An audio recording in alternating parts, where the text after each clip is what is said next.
কদিন ধরেই খুব পুঁইয়ের ডাঁটা খেতে ইচ্ছা হচ্ছে, তাই বাজারে গিয়ে একটু পুঁই ডাঁটা কিনে নিয়ে চলে আসলাম। তো পুঁই ডাঁটা বানাতে বা খেতে কার কার ভালো লাগে একটু জানিও। আমার কিন্তু ভীষণ ভালো লাগে। কচি কচি ডগা দেখে পুঁই শাক নিয়ে এসেছি।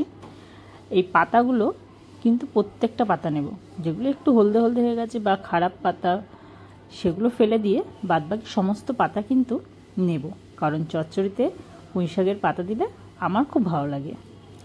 তো পুঁই ডাঁটাগুলোকে আমি কুচি কুচি করে কেটে নেব। আর এই পুঁই ডাঁটা চচ্চড়ি বানাবো আমি, এর মধ্যে দেব কুমড়ো, মিষ্টি কুমড়ো, বেগুন, আলু, আর কিছু দেব না। তো এই দিয়ে আমি বানাবো পুঁই ডাঁটার চচ্চড়ি। অনেকটাই কিন্তু পুঁই শাক নিয়ে এসেছি, প্রায় 500-র একটু বেশি। তো যেহেতু আমার পুঁই ডাঁটার চচ্চড়ি খেতে খুব ভালো লাগে, সেই জন্য আমি সম্পূর্ণ চচ্চড়িটা কিন্তু একদিনেই বানিয়ে ফেলবো, কারণ বাটি করে নিয়ে চচ্চড়ি খেতে আমার জাস্ট অসাধারণ লাগে।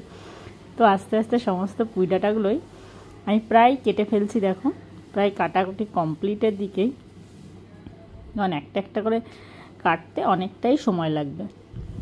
তো কাটা প্রায় কমপ্লিটের দিকে। দেখো, আমি কেটে কেটে এই ঝুড়িটার মধ্যে রাখছি। তো এই যে আমার পুঁই ডাঁটা কাটা সম্পূর্ণ কমপ্লিট হয়ে গেছে। এই দেখো, দেখেছো কতটুকু হলো? দেখো, একদম অল্প একটু, বেশ ভালো।